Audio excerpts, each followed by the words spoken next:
Tuwing Pasko, yung pamilya ko, laging nagsasalo-salo. Yung mga kapatid ko naman, hay nako, sabik na sabik sa kanilang mga regalo.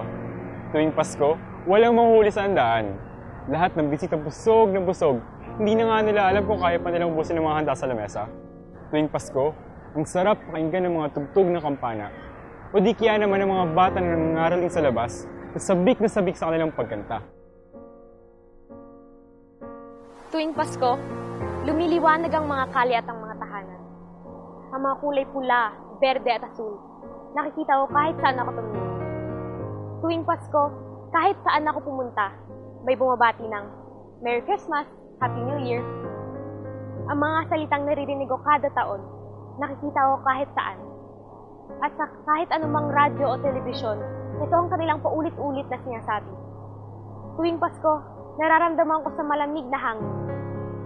Masaya ang lahat, at lahat ay sabik na sabik para sa pagsasalo-salo. At lahat ay sabik sa pagsapit ng Pasko. Nung bata pa ako, sabi sa akin ng magulang ko, magpakabait daw ako dahil makita pala yung niling ko. Kaya tuwing sasapit ng Pasko, laging nag-aabang sa ilalim ng Christmas tree. Makaputenga ang tuwing nakikita ko ng mga munting regalo na binigay sa akin ng Santa. Pati yung malaking medyas na punong-puno ng mga candy ng sarap kainin, hanggang sa baba sa aking mga ngipin. Ay nako, may sarap talaga ng Pasko. Lumaki ako ng mag-isa, ngunit hindi ito naging hadlang para di magsaya tuwing Pasko. Mahilig akong umalis, pumunta sa maliliwanag na lugar, tinatamasa ang mga magandang tanawin, at alamin ang iba't ibang kultura sa bawat bansang aking napupuntahan tuwing Pasko. Pero parang may kulang. Bakit ba tayo naghahanda? Bakit ba tayo nagpapakasaya? Bakit ba nangangaraling ang mga bata? Bakit ba tumutunog ang kampana? Bakit nga ba tayo may Pasko?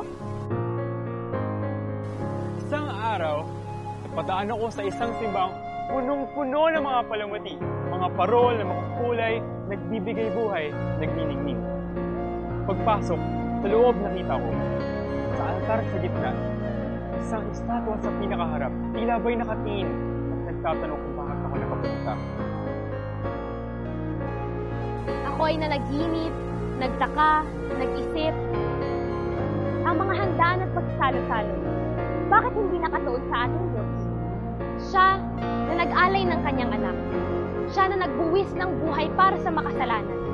Siya na nagligtas ng mga tao na dapat nakalubog sa mainit na lupa ng impyerno. Sa bawat kain, inom, halakhak, siya ay kinalimutan, binaliwala. Tila ba isang bula na pubutok na singbilis ng kisap mata. Nakakalungkot mong isipin, pero ito ang katotohanan. Maraming tao nabubulag sa mga pamasko. Maraming bata ang mas naniniwala pa kay Santo kumpara sa kanilang Diyos. At maraming nagdiriwang sa maling dahilan. Kaya ngayong Pasko, tayo magbalik loob sa Kanya.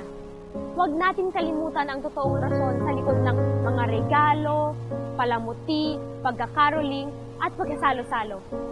Huwag natin kalimutan magpasalamat at magbigay-pugay sa Kanya na nagbigay sa atin ng lahat. Huwag natin kalimutan na magbahagi ng mga biyaya at pagmamahal sa ating kapwa.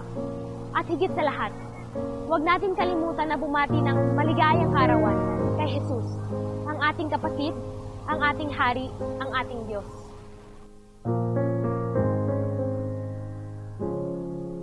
Dahil si Jesus, ang totoong simbolo ng Pasko, maligayang Pasko at masiganang bagong taon.